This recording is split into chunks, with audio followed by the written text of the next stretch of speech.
not addressing the issue. The issue is the reason we love Nelson Mandela is because he made a deal with the white elites, the power structures, the De Beers, the Oppenheimers, to remain in power, and he wouldn't touch their wealth, he wouldn't share their wealth, and that's why we in England love him, because the press tells us to. He betrayed the people of South Africa. And I'm frightened that unless you actually address the fact that the laws of South Africa doesn't make the corporations share the wealth as the Freedom Charter of 56 demands, my fear is nothing will change.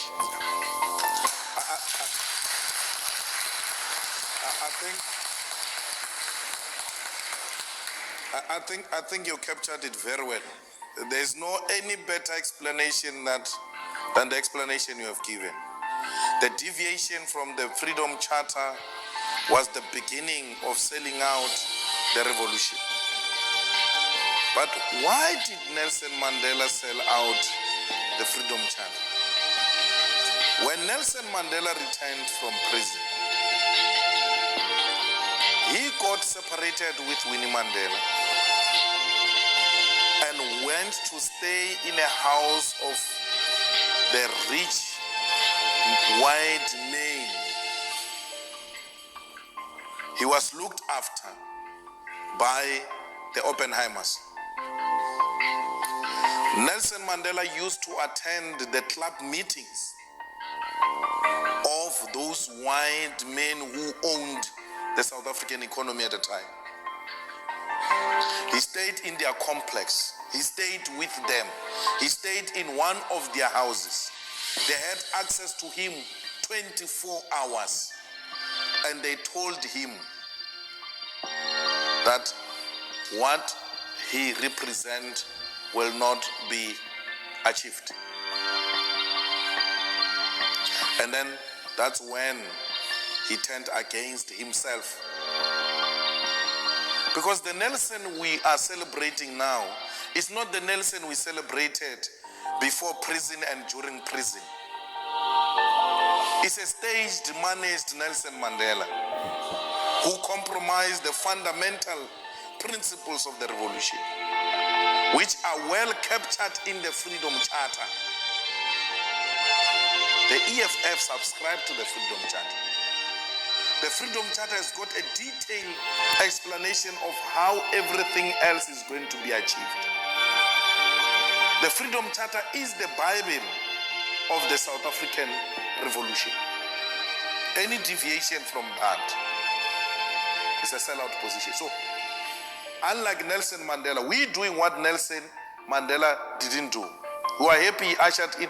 We normally don't use those phrases like Mandela sold out and we are being too harsh, man. He was too old, he was tired. So he had to give in on some of the things. So he left it to us. We have to take it up where Madiba left it.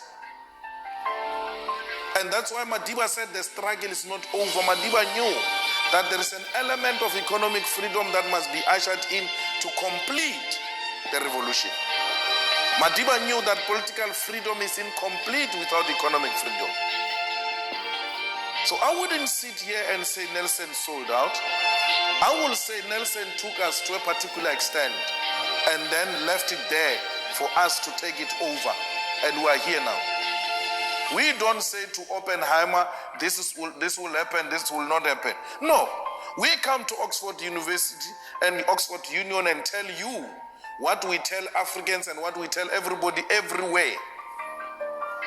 The message is the same. We want the total implementation of the Freedom Charter. Those kids who demand free education, they are demanding the implementation of the Freedom Charter. Those who say let's share in the wealth of the country, they are demanding the implementation of the Freedom Charter.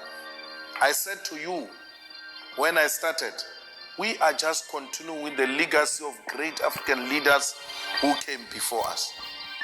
We're not going to compromise like Madiba did. We had, perhaps it was necessary to have a cooling off period.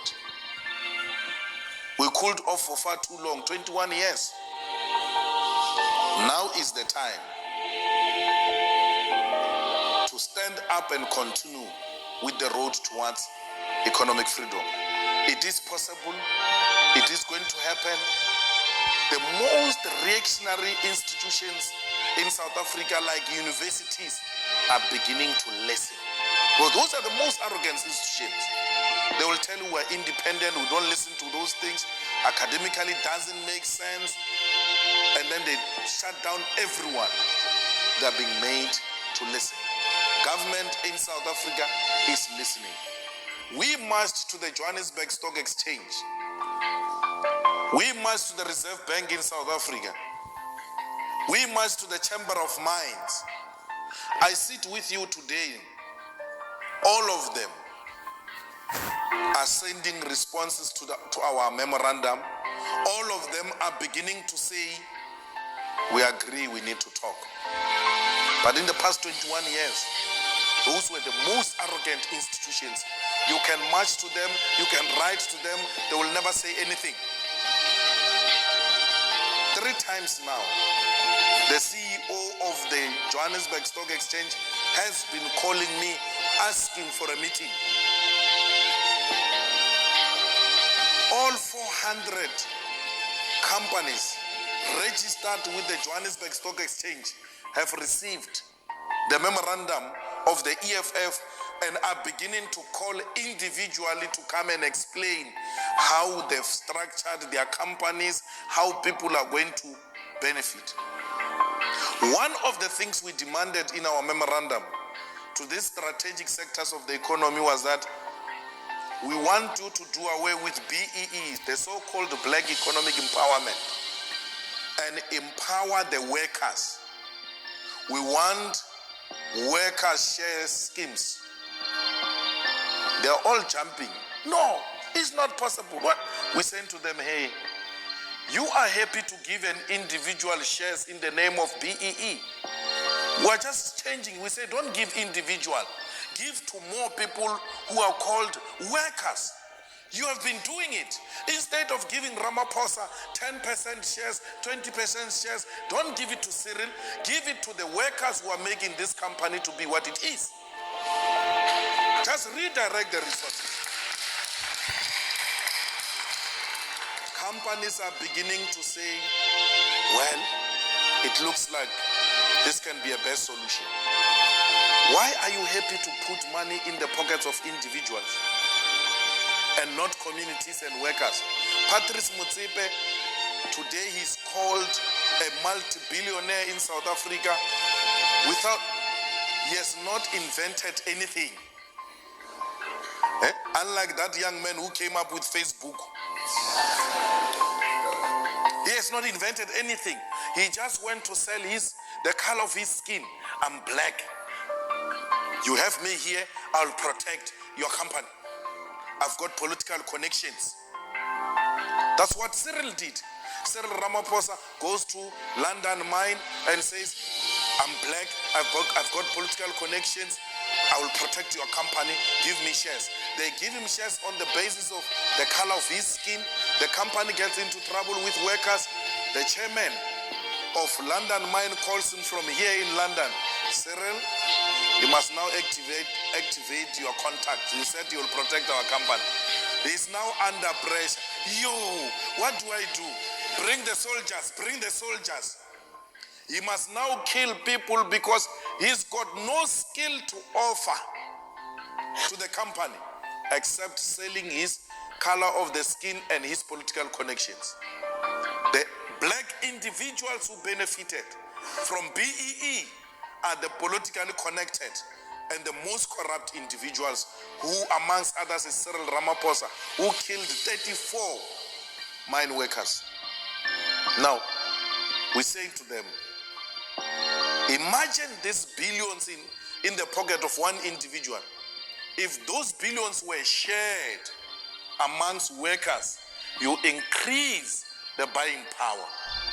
And once you increase the buying power, then you have increased demand. There must be doubling of production. You can't double production with the same staff complement. You have to hire more. That will lead to job creation, will defeat unemployment. We need to put more money in the pockets of the workers. That is the most